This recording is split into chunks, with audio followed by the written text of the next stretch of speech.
Please subscribe, like and press the bell icon. जिंदगी एक किताब की तरह है। जैसे जैसे हम अपनी जिंदगी की किताब का वर्क बदलते जाते हैं, ऐसे ऐसे हमारी जिंदगी की किताब कम होती रहती है। और फिर जब हम अपनी जिंदगी की किताब खत्म कर लेते हैं, तो बाकी रह जाते हैं वो सबक जो हमने जिंदगी की किताब से सीखे। और वही सबक जो हम अपनी जिंदगी में सीखते हैं, नस्ल दर नस्ल आगे चलता है। सब पक्षियों की इच्छा होती है कि जिंदगी की किताब कभी खत्म ना हो, परंतु अपने से पीछे देखो, सब चले गए और हमें भी चले जाना है। ये कहानी भी एक ऐसे ही पक्षी की है जो मरना नहीं चाहता, हमेशा जिंदा रहना चाहता है। साहब, मैं सुबह से काम कर रही हूँ, मैं थक गई हूँ और आप मेरी मजदूरी भी पूरी नहीं दे रहे हो। हमारी बात हुई थी कि काम खत्म होने पर आप मुझे 10 दाने चावल दोगे।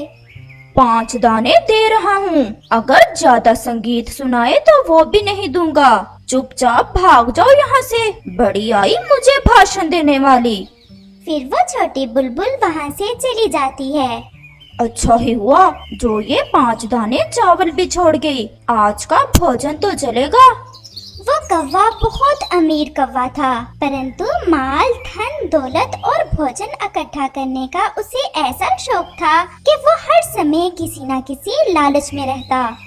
जग्गू बेटा, आज मैंने तुम्हारे लिए घर के पीछे वाला आमों का पूरा बाग ही खरीद लिया है। मेरे पापा तो मुझसे बहुत प्यार करते हैं, मैं भी अपने पापा का ऐसे ही ख्याल रखूंगा जब मेरे पापा बूढ़े हो जाएंगे। चुप कर जाओ, कौवे कभी बूढ़े नहीं होते, और वो भी मेरे जैसे अमीर कौवे। हम ऐसे ही साथ साथ रहेंगे और मैं ऐसे ही इन हवाओं में उड़ता रहूंगा। भोजन खाकर सो जाना, मैं थोड़ी देर नदी पर जा रहा हूँ। फिर वो कौवा नदी की दिशा में चला जाता है। कबूतर जी, कोई नया घर भी बनाया है या उसी पुराने घर में ही जी रहे हो? मेरा घर बहुत प्यारा है, मैं अपने घर में अपने परिवार के साथ खुशी की जिंदगी गुजार रहा हूँ, सब खुश हैं।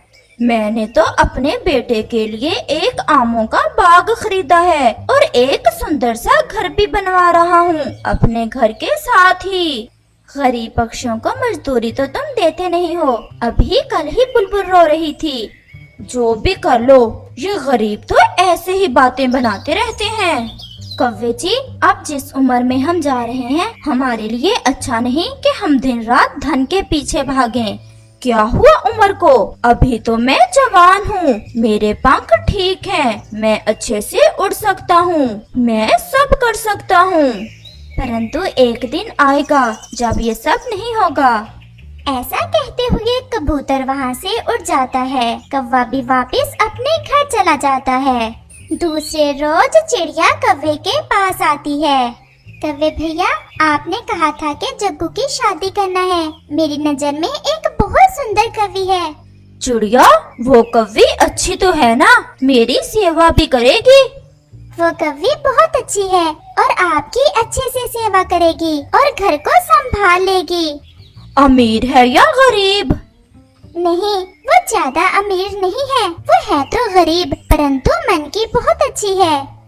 सॉरी चिड़िया, मैं अपने बेटे की शादी किसी गरीब कवि से नहीं कर सकता। तुम्हें तो पता है सारी जिंदगी मैंने कितना माल जमा किया है अपने बेटे के लिए। मेरा बेटा एक अमीर कौवा है और हम गरीबों से अपने संबंध नहीं रखना चाहते। कौवे भैया, जैसे आपकी इच्छा, परंतु एक बात याद रखना, संतान को मालो दौलत देने से अच्छा है कि हम अपने संतान को अच्छी तालीम दें, ताकि वो आने वाले समय में अच्छे पक्षी साबित हों। जब माल आता है तो ज्ञान भी आता है, माल नहीं तो कुछ भी नहीं। अब हम बूढ़े हो गए हैं। चुप कर जाओ चिड़िया, क्या बूढ़े बूढ़े कहते रहते हैं सब। मैं तो अभी बूढ़ा नहीं हुआ, मैं बहुत तेज उड़ सकता हूँ। कल कबूतर भी यही बात कर रहा था। चिड़िया वहाँ से चली जाती है। ऐसे ही कुछ दिन गुजर जाते हैं और कालू कौवा एक अमीर सी कवि देखकर अपने बेटे की शादी उस कवि से कर देता है।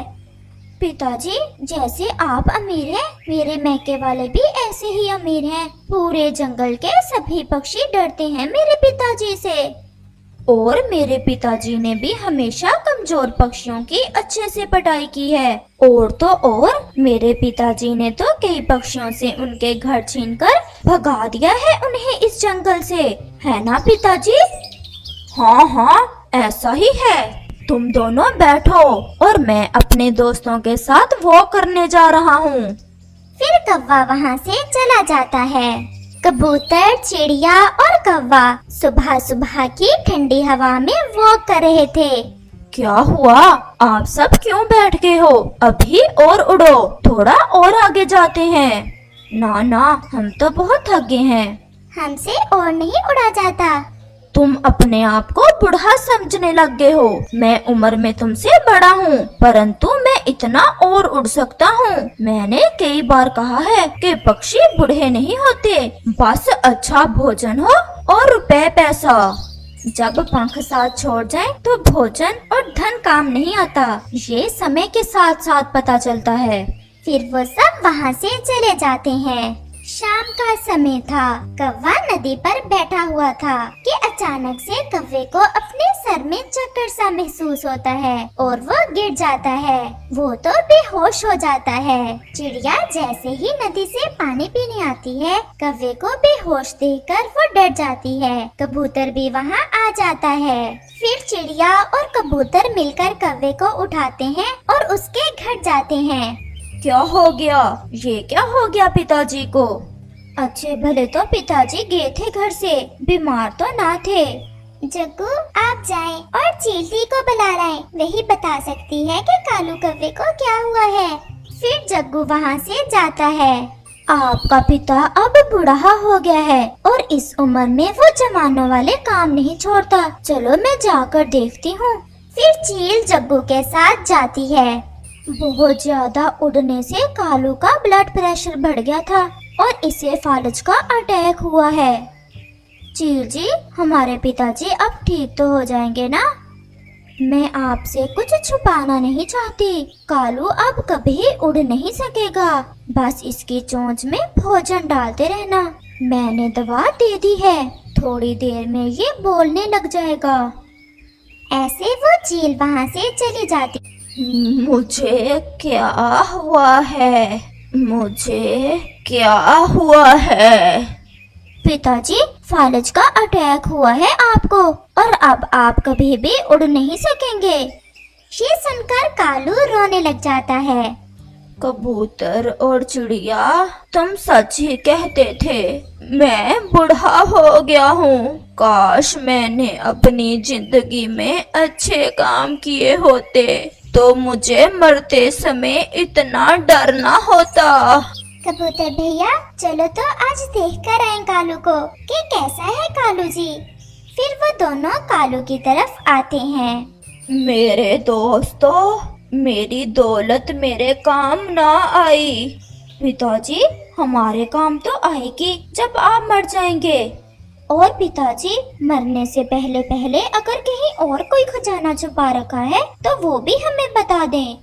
कालू, मैं तुम्हारा दिल दुखाना नहीं चाहती, परंतु इसी संतान के लिए कमजोरों पर जुल्म करते थे जो अब आपके मरने का इंतजार कर रहे हैं। अब जो जुल्म किए हैं वो तुम्हारे सामने तो आएंगे ही। ऐसे चिड़िया और कबूतर वहाँ से चले जाते हैं। रात भी हो जाती है। जग्गू जी, पिताजी को उठाकर दूसरे कमरे में रख दें, यहाँ मुझे इनसे गंदी बदबू आ रही है। कौवा सब सुन रहा था, परंतु उसकी आंखें बंद थीं। इनकी बुरी गंध तो मुझे भी सोने नहीं देगी। फिर वो दोनों कालू जी को उठाकर पास वाले कमरे में रख देते हैं, जैसे कोई बेकार की चीज रखी जाती है। अब इन्हें मुझसे बदबू आ रही है और मेरी दौलत से इन्हें प्यार है। पति जी, अब सो जाएं। वो सो जाते हैं। अभी वो सोए ही थे कि कालू आवाज देता है। जग्गू, जग्गू, मुझे दवा दे दो, मेरे बहुत दर्द हो रहा है। मैं पिताजी को दवा देकर आता हूँ। अब ये बूढ़ा हमें सोने नहीं देगा। पिताजी, दवा पी ली है? और कुछ तो नहीं चाहिए आपको? नहीं, और कुछ नहीं। वो फिर से सो जाते हैं। कालू फिर से आवाज देता है। जग्गू, जग्गू, वो सामने वाली खिड़की बंद कर दो। जग्गू, खिड़की बंद कर दो। अगर ऐसे रहा तो कल की रात मैं यहाँ नहीं रहूंगी, मैं अपने मैके चली जाऊंगी। पिताजी बीमार है ना, इसलिए। पिताजी ले, बंद कर दी है खिड़की। और कुछ नहीं, और कुछ नहीं, बस अब तुम जाओ। वो फिर से सो जाते हैं। थोड़ी ही देर बाद कालू फिर से आवाज देता है। जग्गू, जग्गू, मुझे बहुत प्यास लगी है, मेरा गला खुश्क हो रहा है, मुझे थोड़ा पानी दे दो, मैं मर रहा हूँ। मैं देकर आता हूँ पिताजी को पानी। ओह, ओ छोड़ दो, मुझे छोड़ दो। वो उसकी चोंच को बांध देता है ताकि वो फिर से आवाज ना दे सके। दे आए पिताजी को पानी, अब नहीं बोलेगा पिताजी। थोड़ी ही देर में कौवा मर जाता है और वो समय उसकी आंखों के सामने आता है जब उसी संतान के लिए सारी जिंदगी उसने गलत काम किए ताकि बुढ़ापे में वो संतान उसकी सेवा करे, परंतु वो तो एक रात भी सेवा ना कर सके कालू पिताजी की, और कालू जी की जिंदगी की किताब खत्म हो जाती है और जो सबक पीछे वो अपनी संतान को देकर जाता है उसे कालू खुद भूल जाना चाहता था। Please subscribe, like and press the bell icon.